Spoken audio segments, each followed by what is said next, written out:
একদিন তারানাথকে পাণ্ডিত্য পায়।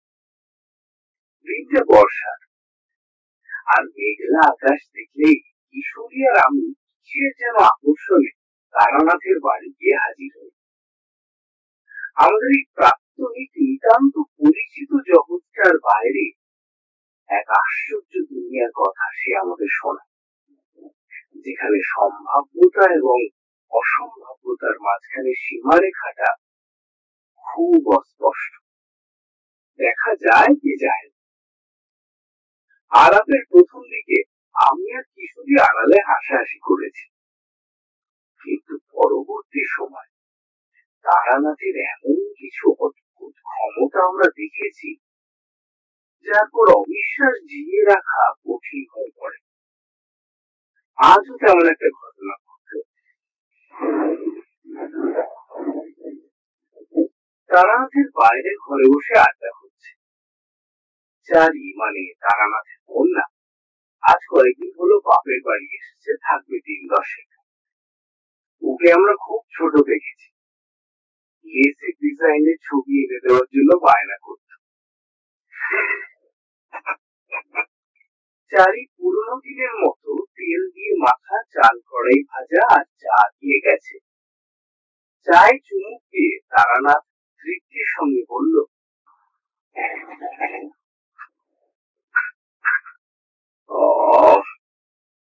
তারপর সামনে রাখা পাসিং শোয়ের প্যাকেট থেকে একখানা সিগারেট বের করে ধরাতে গিয়ে হাওয়ার দাপটে পরপর 3টে দেশলাই কাঠি নষ্ট করে ফেলবে। পাতলার সঙ্গে আবার জোর বাতাস দিচ্ছে, কাঠের মাথায় আগুন থাকছে না।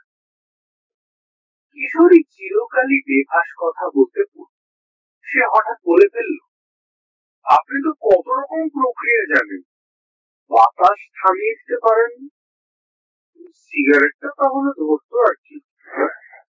তন্ত্র মন্ত্র হচ্ছে তারানাথের নিজের কর্মক্ষেত্র, ওর বিশ্বাসের ক্ষেত্র। এসব নিয়ে রসিকতা ওর একেবারেই পছন্দ নয়।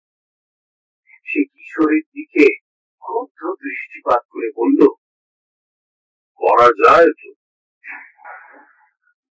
কতটুকু জানো তুমি এসবে? কি করে? সে তোমার মতো মুখ হবে বলে লাভ কি? কামাখ্যাতন্ত্রে আছে, ব্রহ্মাস্ত্রং সংপ্রবক্ষামি সত্য প্রত্যয় কারকম যস্যা শরণমাত্রেণ পবনহপি স্থিরায়তে। ও তো একটা সংস্কৃত শ্লোক মাত্র, বাতাস থামান দেখি। তারানাথ মাঝে মাঝেই খুব রেগে যায়, এবং সে রেগে গেলেই আমরা একটা না একটা অদ্ভুত কিছু দেখতে পাই। কিশোরের কথা শুনে সে মুখ ফিরিয়ে জানলার বাইরে তাকাল এবং অনুচ্চস্বরে দ্রুত কি একটা দুর্বোধ্য মন্ত্র বলে গেল।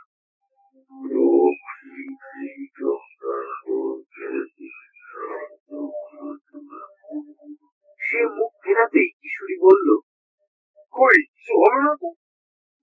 সন্তান গর্ভে এলে পরের দিনই কি প্রসব হয়? অপেক্ষা করো। আশ্চর্য ব্যাপার, মিনিট খানিকের মধ্যেই বাতাসের দাপট কমতে কমতে একদম স্থির হয়ে গেল। সিগারেট ঠোঁটে লাগিয়ে প্রশান্ত মুখে দেশলাই জ্বালল তারানাথ। হয়তো কিছুই নয়, হয়তো তখন বাতাস এমনি থেমে যেত, কিন্তু তারানাথের আত্মপ্রত্যয়পূর্ণ আচরণ দেখলে একটু গা শিশির না করে পারে না।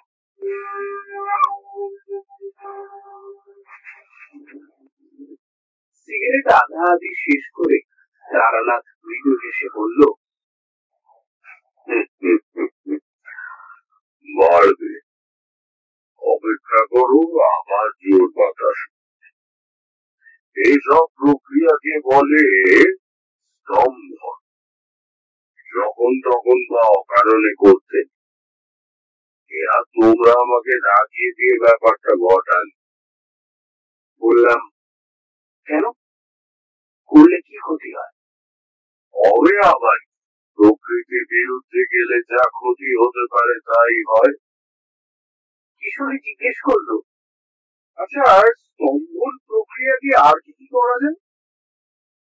ছাইদানি হিসেবে ব্যবহৃত নারকেলের মালায় মোড়া সিগারেটের টুকরোটা গুঁজে দিয়ে তারানাথ বলল, করা যায় না এমন কি আছে সেটা জিজ্ঞেস করো। স্তম্ভন তন্ত্রের একটি অতি ব্যাপক প্রক্রিয়া। ঠিক মতো আয়ত্ত করতে পারলে তারা সবকিছু করা সম্ভব। সমস্ত জগৎ সাধকের হাতের মুঠোয় চলে আসে। এই যে তুমি এত কথা বলছো, স্তম্ভনের মাধ্যমে তোমার মুখ বন্ধ করা যায়। শুনবে? শোনো, উৎসারকে মধুবন্ধা কম গৃহীতা প্রক্ষিপেদ বুধ সভামধ্য চ সর্বেষাং মুখস্তম্ভং প্রজাপতে। বুঝলে? কিশোরী ম্লান মুখে বলল, আগে না। উষা নক্ষত্রে সূর্যের অবস্থান কালে হাতে ষষ্ঠী মধুর মূল নিয়ে সবার ভেতরে নিক্ষেপ করলে সভাস্থ সকলে স্তব্ধ হয়ে যায়। সংস্কৃত শেখো, একটু সংস্কৃত শেখো। কিন্তু এ তো খুব সহজ কাজ, ষষ্ঠী মতো মুদিখানাতেই পাওয়া যায়। আর পুষ্যা নক্ষত্রে সূর্য কখন থাকবে সেটা পঞ্জিকা থেকে যে কেউ বলতে পারে। তাহলে সবাই কেন চেষ্টা করে দেখে না? আসল ব্যাপারটা তুমি ভুলে যাচ্ছ। এই সমস্ত প্রক্রিয়াই তোমাকে করতে হবে একটি গোপন বীজ মন্ত্র উচ্চারণ।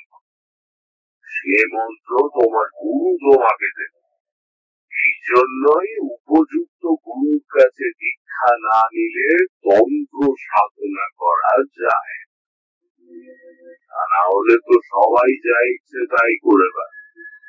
যাও না, কোন মেয়েকে আকর্ষণ করবার জন্য উঁচবকের বাঁ দিকে ডানার পালক হাতে নিয়ে কৃষ্ণা চতুর্দশীর রাত্রিরে লোক বসতির বাইরে নিম গাছের তলায় বসে 10,000 বার জপ করো।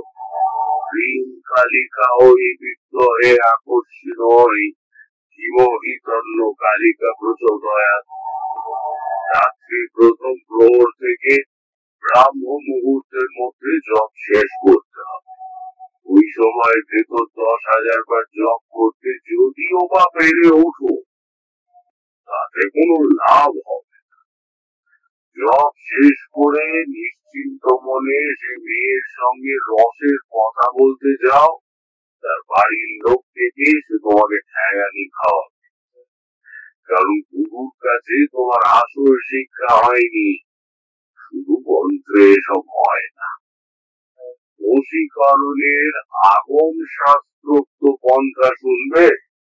এই শোনো, গৃহীতা মালতী পুষ্পম পদ্মসূত্রেণ বর্তিকা।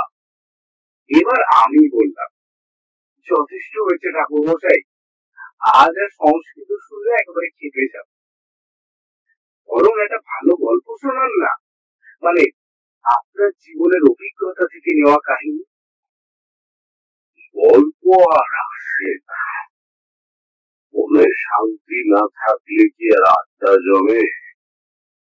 জিনিসপত্রের দাম কিরকম হু করে বাড়ছে দেখেছ?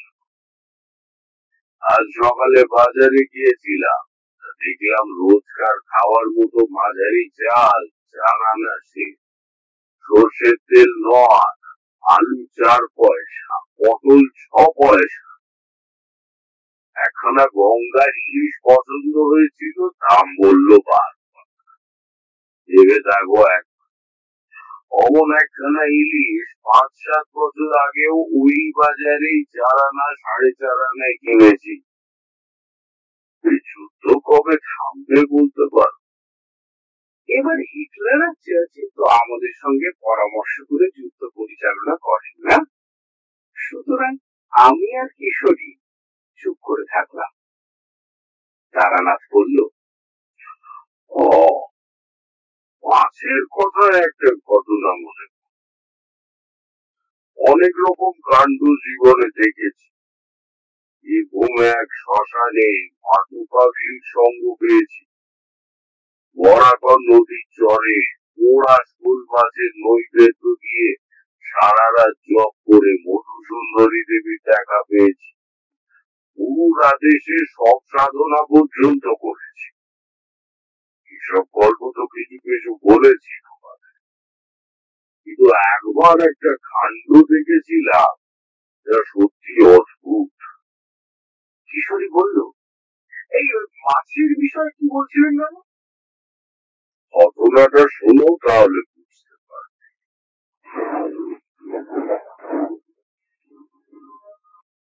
এককালে আমার খুব মাছ ধরা নেশা ছিল, তা তোমাদের বলেছি বোধহয়। ভালো কোনো পুকুর বা দিঘির সন্ধান পেলে অভিযোগতা বড় বড় মাছ শিকারীদের কাছ থেকে পরামর্শ নিয়ে জার বানাতাম, টোপ সংগ্রহ করতাম। বাড়ির বাইরের দিকে ছিল আমার শোয়ার ঘর। এ আমার গ্রামের পৈতৃক বাড়ির কথা বলছি। তখনও বিয়ে করিনি, কিন্তু সাধন ভজনের জীবন শুরু হয়ে গিয়েছে। বর্ষার শুরু থেকেই আমার সে ঘর একাঙ্গী, মেথি কুয়ো ইত্যাদি গন্ধে ভরপুর হয়ে থাকে। কৌটোয় কৌটোয় থাকতো চিনির রসের গাছ, পিঁপড়ের ডিম, পোলতার চাক, এইসব। বড় মাছ ধরে খুব পেট ভরে খাবো এই উদ্দেশ্য নিয়ে মাছ ধরতাম। ভালো মাছ শিকারী সেজন্য মাছ ধরে, আসলে শিকারে যাওয়ার প্রস্তুতি, পুকুরের চারধারের পরিবেশ, সবই হলো মূল কথা। এ অত খেটে চারি বা বানাতাম কেন? কাছে আকর্ষণী মন্ত্র শেখা ছিল। সেই মন্ত্র উচ্চারণ করে মাছ ধরতে বসলে মাছেরা ছুটে এসে টোপ ছাড়াই খালি বড়শি গিলে খাবে। তালিকা তন্ত্রে আছে, মানুষা সুরদেবাশ্চ যক্ষরগ রাক্ষসা স্থাবরা জঙ্গমাশ্চৈব আকৃষ্টা স্ত্রীবরাঙ্গ। কিশোরী কাতর গলায় বলে উঠল, ও ঠাকুর মশাই, গল্পটা?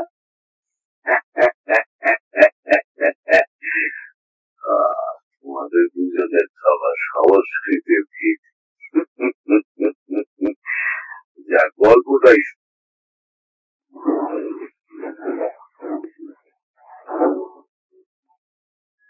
সে বছর আমাদের গ্রামের একজন প্রবীণ এবং অভিজ্ঞ মাছ ধরিয়ের পরামর্শে চারের সব মশলা মেখেছিলাম সর্ষে ফুলের মধ্য দিয়ে।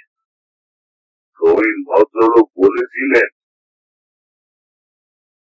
বাবা তারানাথ, তোমাকে যা বলে দিলাম তাতে ছিপ ফেলে বসবার অবকাশটাও পাবে না। দলে দলে মাছ ছুটে আসবে, আর অনেক কিছু তোমাকে শিখিয়ে দিয়ে যাব। কাউকে সব বলিনি কখনো, কিন্তু এবার বুঝতে পারছি বয়স হয়ে আসছে। পৃথিবীতে খুব বেশি দিন আর বাকি নেই। আমার সব অভিজ্ঞতা কাউকে দিয়ে যাওয়া প্রয়োজন। বাজে লোককে বিদ্যা দিতে ভালো লাগে। কিছুদিন ধরে লক্ষ্য করে দেখছি আমার মধ্যে বড় মাছ শিকারীর আসল ভূমিকা আছে। তোমাকে সব অবাক হয়ে বললাম, আসল গুণ? নিষ্ক্রিয়তা। বড় মাছ ধরিয়ে একজন বড় শিল্পী, সে খাওয়ার জন্য মাছ ধরে না, মাছ ধরার আয়োজন আর আনন্দই তার কাছে বড়। সেদিন চৌধুরীদের পুকুরে তোমার ছিপে একটা শেড রেখে মৃগেল বেঁধেছিল। দেখলাম তুমি মুখ থেকে বড়শি খুলে মাছটাকে আবার জলে ছেড়ে তুমি বুঝতে পারোনি আমি দিঘির পাড়ের জঙ্গলে বাসক পাতা তুলতে গিয়ে ব্যাপারটা দেখেছিলাম। খুব আনন্দ হলো তারা না। বুঝলাম তুমি নিস্পৃহ, তোমার হবে। লজ্জিত হয়ে বললাম, ও কিছু না দেখা, দেখলাম ছোট মাছ এখনো অনেকদিন বাঁচবে, খাও খাও জীবনটা শেষ করি কেন। ওইটাই তো আসল কথা। অন্য কেউ হলে নাচতে নাচতে নিয়ে যেত, বুঝেছ? গ্রাম সম্পর্কের সেই কাকা মাছ ধরা বিদ্যায় আমাকে বেশ পাকা করে দিয়ে গিয়েছে। আজ বহুদিন হলো তিনি দেহ রক্ষা করেছেন আমার প্রথম যৌবনে। এখনো তার কথা মনে পড়লে বুকের ভেতরটা কেমন করে। ওসব মেজাজি সৎ মজাদার লোক আজকাল আর দেখা যায় না। যুগটাই একেবারে বদলে গেল হে। এখন সব ছোট মাপের মানুষ, ব্যক্তিহীনতা, কলিল। যাই হোক, সর্ষে ফুলের মধু জোগাড় হলো হঠাৎ, বিশেষ চেষ্টা করতে হলো না। আমাদের গ্রামে সে বছর দুজন মানুষ এলো ছিট কাপড়, ধুলো জমানো কম্বল, বাচ্চাদের রেডিমেড জামা এসব বিক্রি করতে। দাবি আরে গ্রামে কেউ তাদের থাকার জায়গা দিতে রাজি হলো না। মানুষের স্বভাব প্রবণ, যেহেতু তাদের ভাষা ভালো বোঝা যায় না, যেহেতু তারা আটার লেচি গুহাতে থেবড়ে মোটা রুটি করে শুধু আচার দিয়ে খেয়ে নেয়, যেহেতু তাদের পোশাক পরার ধরন অন্যরকম, কাজেই ধরে নেওয়া হলো তারা ভালো। মোট মাঠ নিয়ে বেচারারা বিপদে পড়ল। আমার বাবা চিরদিনই পরোপকারী মনোবৃত্তি সম্পন্ন মানুষ ছিলেন।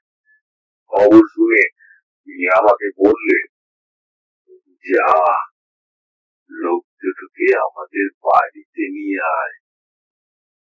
চাকরি বা বিক্রি না করে মাল কাঁধে বিদেশে ব্যবসা করতে বেরিয়েছে, তাদের তো সাহায্য করা উচিত। যা নিয়ে আয়। লোক দুটো আমাদের বাড়ির বাইরের দিকে ঢাকা দালানে আশ্রয় পেয়ে পড়তে গেল। এবার তাদের ব্যবসা জমে উঠল। মানুষের নির্লজ্জতারও সীমা নেই।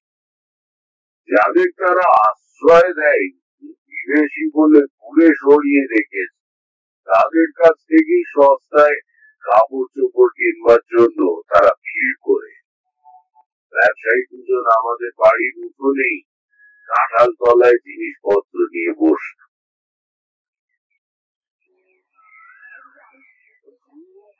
একদিন বিকেলের দিকে দাঁড়িয়ে তাদের বেচা কেনা, পত্রের পত্র ধীরে ধীরে কমতে শুরু করেছে। কারণ গ্রামে তো আর শহরের মতো বিজলি বাতি নেই। সন্ধ্যে থেকে নেহাত কাজ না থাকলে যে যার বাড়িতে ঢুকে। দাঁড়িয়ে আছি, এমন সময় শিবু এসে হাজির। শিবুর বয়স 17-18 হবে। ফুল চড়ায়, জন খাটে। তাকে বলেছিলাম সর্ষে ফুলের মধু জোগাড় করে দেওয়ার জন্য। বললাম, কিরে পাওয়া গেল? না ঠাকুর, যা পাচ্ছি তা সর্ষে ফুলের বলে তো বিশ্বাস হয় না। আপনি ব্রাহ্মণ মানুষ, আপনাকে বাজে জিনিস দিয়ে কি নরকে যাব? কি আর করা। আচ্ছা খোঁজ রাখ, পেলে বলিস। বিহারি লোক দুজন আমাদের কথা শুনছে। তাদের মধ্যে যে বয়সে বড় তার নাম দুধনাথ। সে উঠে এসে আমাকে বলল, বাবুজি কা হুয়া বাবুজি? ও কিছু না, আমার একটা জিনিস দরকার ছিল, পাচ্ছি না তাই। সর্ষে ফুলের মধু? হ্যাঁ, তুমি বাংলা জানো নাকি? হ্যাঁ, খাও বাবু, অনেকদিন বাংলাদেশে ব্যবসা করছি। তা বাবুজি, আমি আপনাকে সর্ষে ফুলের মধু দিতে পারি, আমার কাছে আছে, নিবেন? তা নিতে পারি, কিন্তু তুমি পেলে কোথায়? अरे हमारे बिहार देहाते खूब सस्ते चास है, तो खेत के आसपास जो सभी गांव है वहाँ पे वो पहुंचा खाए, ताकि सिर्फ সর্ষে ফুলের মধুই থাকে। আমরা एक बोतल भर्ती करके सब समय संगे ही रखी। जुकाम खांसी छाड़ाओ অনেক অনেক ওষুধে খুব কাজ দেয়। এই দেখো, ফলের গাঁঠরির ভেতর থেকে খুঁজে দুধনাথ একটা বোতল বের করল। উজ্জ্বল সোনালী রঙের তরল পদার্থে বোতলটা ভর্তি। জিভে গুলে এগিয়ে দিয়ে দুধনাথ বলল, जरा सुनिए इसको। শুকলাম। উগ্র ঝাঁঝের সঙ্গে মেশানো একটা মধুর গন্ধ। দুধনাথ বলল, একটা শিশি আনেন বাবু, ঢেলে দিচ্ছি। বাড়ির ভেতর থেকে একটা মাঝারি শিশি এনে দিতে তাতে ভর্তি করে মধু ঢেলে দিল দুধনাথ। এর কত দাম দেবো ভাই? আরে বাহ, ভাই বললা না, বাস ওতেই হয়ে গেল, দাম কিছু দিতে হবে না। তাছাড়া কিন্তু আমার বিক্রি জিনিস নয়। এই কি, না না, তা কেন? মধু বেশ দামি জিনিস, বিনা পয়সায় তুমি দেবে কেন? বাবুজি, আপনি ছাড়া ये ग्राम में हम लोगों को कोई कोई रहने नहीं दिया। सब जगह व्यवसाय चले ना बाबूजी।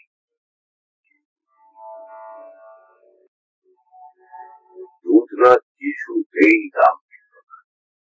তখনও জানি না তার দেওয়া মধু মাছের চার বানানোর চেয়েও আমার অনেক বেশি জরুরি কাজে আসবে। ভাগ্য দেবতাই বোধহয় দুধনাথ আর তার ভাইয়ের সঙ্গে আমার পরিচয় করিয়ে দিয়েছিল। নইলে যে ঘটনা আজ তোমাদের বলতে বসেছি সেটা ঘটতই না। পুজোর তখন আর মাসখানেক বাকি। মাঝে মাঝে মেঘ কেটে শরতের গভীর নীল আকাশ বেরিয়ে পড়ছে, সঙ্গে উজ্জ্বল সোনালি রোদ্দুর। আবার মাঝে মাঝে চারিদিক কালো করে ঘন মেঘ এসে দিনের বেলা অন্ধকার করিয়ে তুলছে।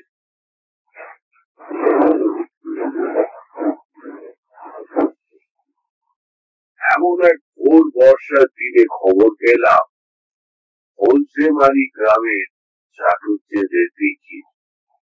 চাটুজ্যেরা সেই গ্রামের জমিদার, অন্তত 150 বছরের পুরনো দিঘি, তাতে কিলবিল করছে মাছ। গায়ে শ্যাওলা জন্মে গেছে এমন বিশাল রুই কাতলারও নাকি অভাব নেই। খবরটা দিল আমাদেরই গাঁয়ের কালো হালদার। তারই মাধ্যমে যোগাযোগ করে একদিন মাছ ধরার সাজ সরঞ্জাম নিয়ে বেরিয়ে পড়লাম হলসেমারির দিকে।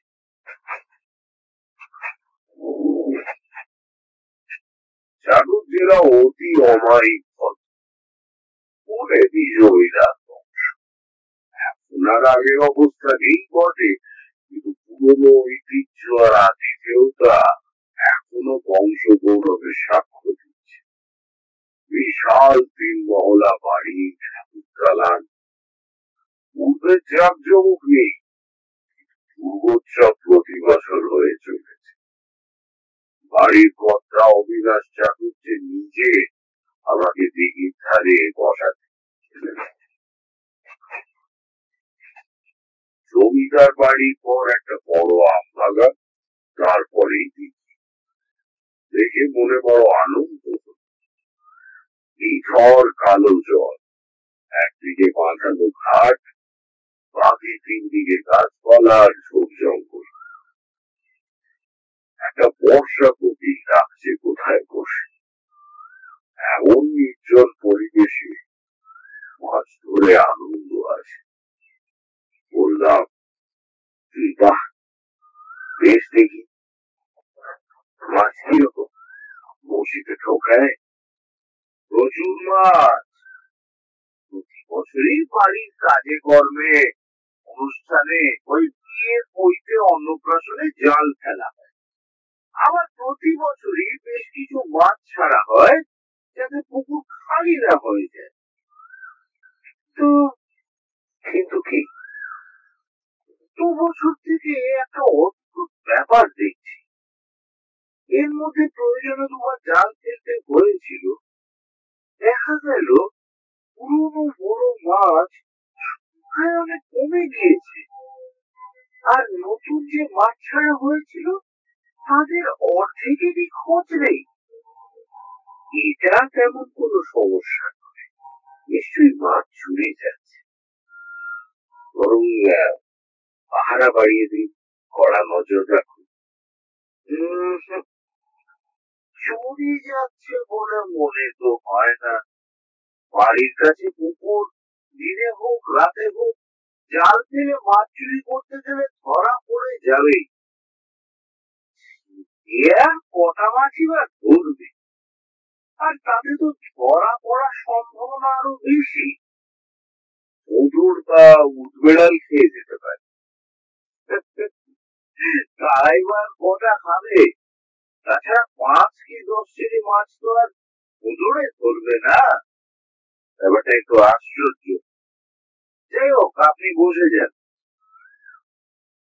ঘাটের দিকে না বসে দিঘির উল্টো দিকের কোনায় একটু ঝোপ মতো জায়গা দেখে বসলাম। মাথার উপর আমার কাঁঠালের পাতায় বর্ষার ভেজা হাওয়া বেঁধে শীর্ষের শব্দ হচ্ছে। চারিদিকে ঘেটু আর শেওড়া, কালকা শুকরে আর প্রচুর ঝাড়।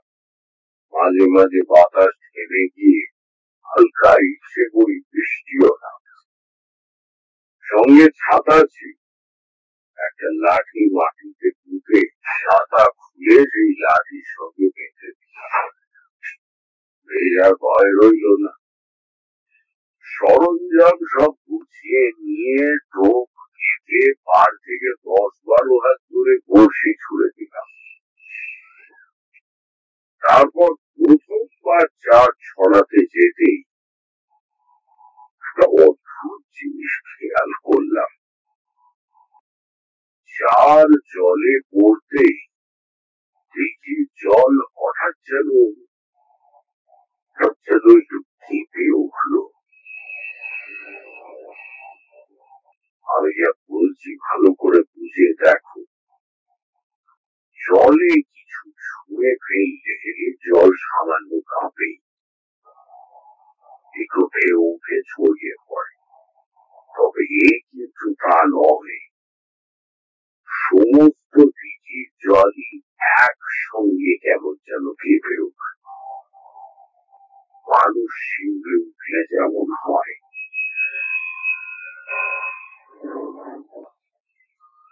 প্রথমে ঘটনাটাকে যেমন আমূল্য ভেবেছিলাম, হঠাৎ সামান্য বাতাস উঠে বুঝি ওই রকম হয়েছে। কয়েকখানা শেওড়া চাল ভেঙে নিয়ে সেগুলো বিছিয়ে গুছিয়ে বসলাম। চমৎকার মেঘান্ধকার দিকটা। মাথার উপরে গাছের পাতা থেকে বাতাসের ঝাপটায় ফোঁটা ফোঁটা জল পড়ছে গায়ে। পাশে কচু গাছের ডাঁটি বেয়ে একটা বেড়ে বউ পোকা উঠছে। এমন পরিবেশে মনে বেশ শান্তি আর আনন্দ থাকা উচিত। মাছ ধরতে বসার প্রথম দিকে সেটা ছিল, কিন্তু একটু পর থেকেই মনটা যেন খারাপ হয়ে যেতে লাগলো। মেঘে ঢাকা আকাশের জন্য পরিবেশ যতটা অন্ধকার হওয়া উচিত তার চেয়েও যেন বেশি কালো হয়ে এসেছে। আমার সামান্য কিছু ক্ষমতা আছে এসব বোঝবার। তোমরা জানো মধুসূদনী দেবী আমাকে দান করেছিলেন। আমার মনে হলো এই দিঘিটা দিঘির পাড়টা অশুভ কোনো কিছু প্রভাবে আচ্ছন্ন হয়ে আছে। বাতাসে কেমন একটা অপ্রীতিকর গন্ধ পেতে শুরু করলাম। কিসের গন্ধ? পচা বা ভ্যাপসা গন্ধ? না, কেমন গন্ধ সে তোমাকে আমি ঠিক বোঝাতে পারবো না। পরিচিত ভালো বা খারাপ কোন গন্ধের সঙ্গেই তার মিল নেই। প্রায় সঙ্গে সঙ্গেই মনে হলো পরিবেশে যেন একটা ছোট্ট বদল ঘটেছে। চারিদিকে তাকালাম, না, সবই তো ঠিক আছে। কেবল কেবল বর্ষার কোকিলটা আর ডাকছে না।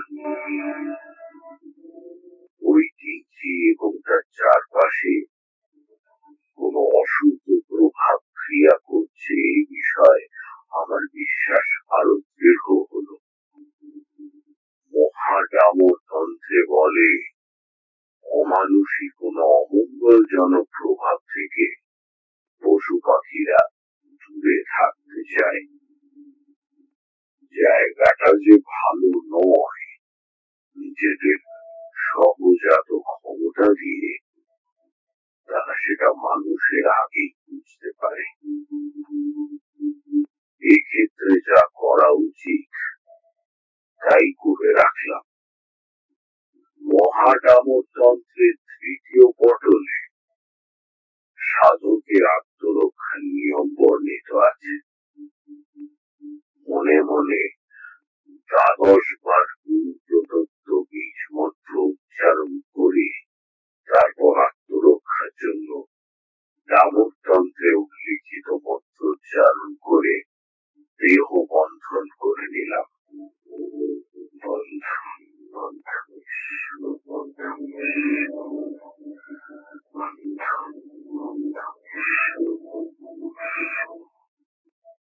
এখানে যে অশুভ প্রভাবী কাজ করুক না কেন সে আমার আর কোনো ক্ষতি করতে পারবে না।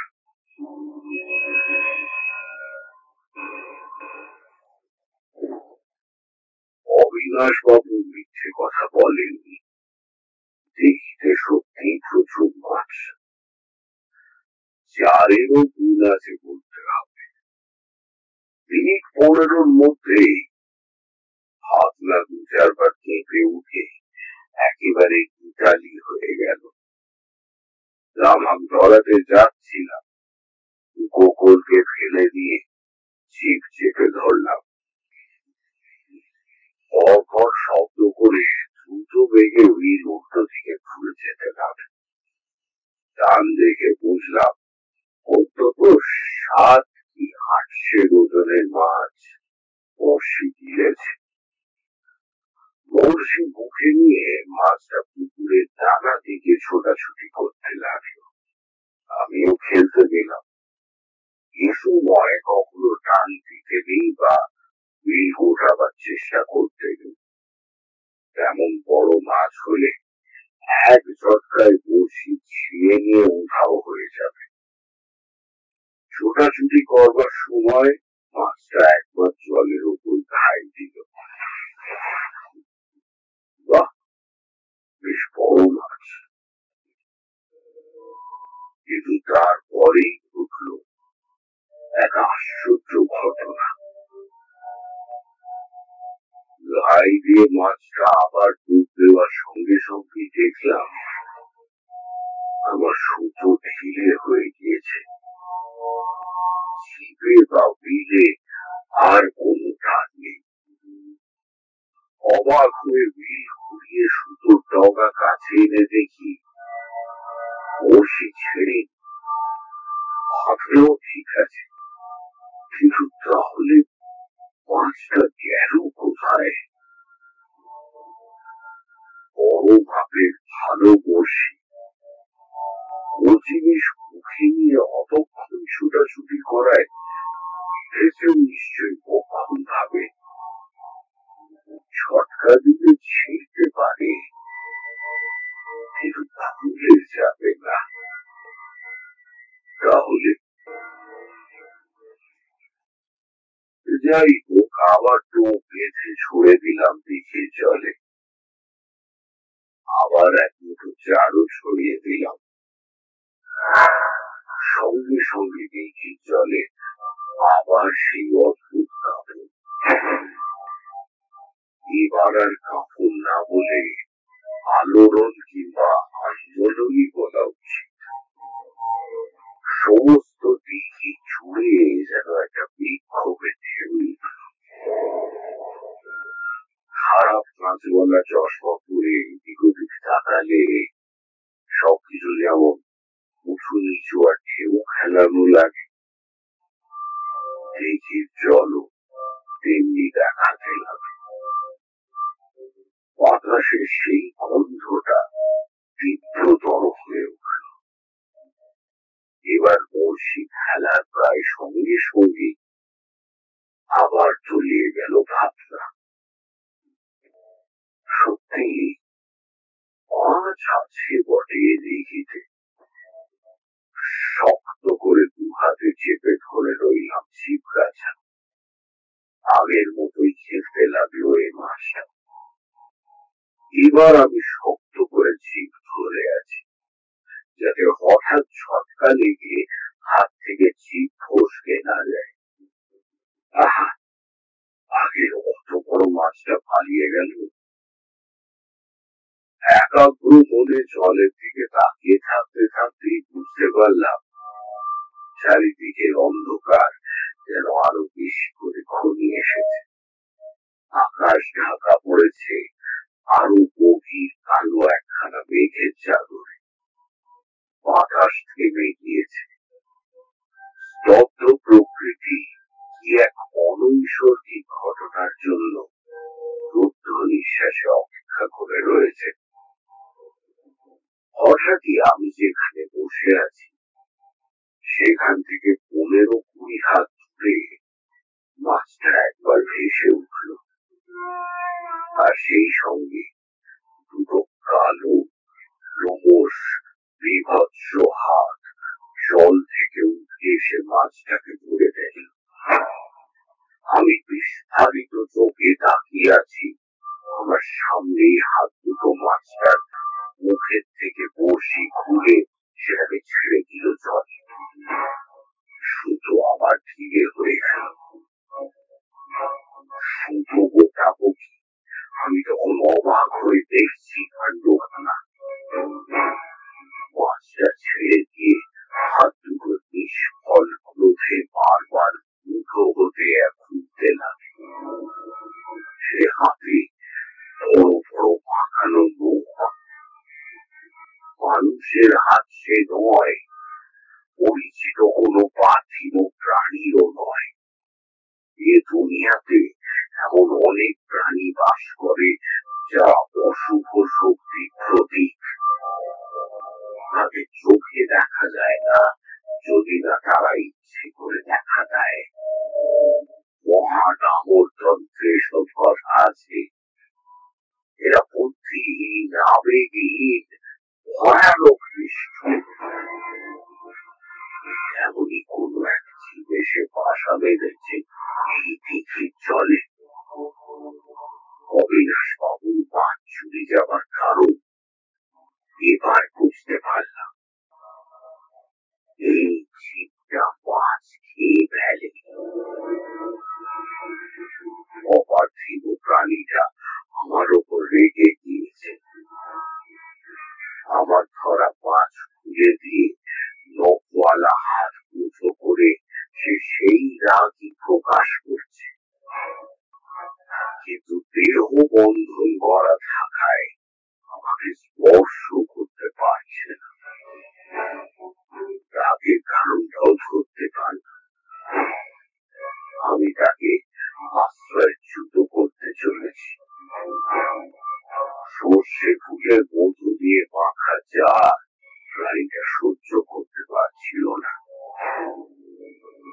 সর্ষে বাটা ফুলের মধু প্রেত বিতাড়নে গর্বে লাগে। গুজরাট খাঁটি মধুই দিয়েছিল আমায়। ভাবলাম সজ্জন অতিথি বৎসল অবিনাশ বাবু একটা উপকার করে যায়। দেখে চারদিকে ঘুরে মুঠো মুঠো চাঁদ ছড়িয়ে দিতে লাগলাম।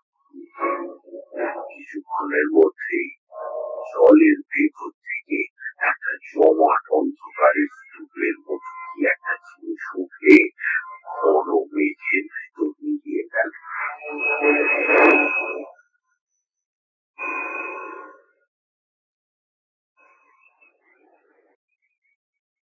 বাতাস আবার বইতে শুরু করল। পরিবেশে ভেজা লতা পাতার স্বাভাবিক গন্ধ। আমি আবার জমিয়ে মাছ ধরতে বসলাম।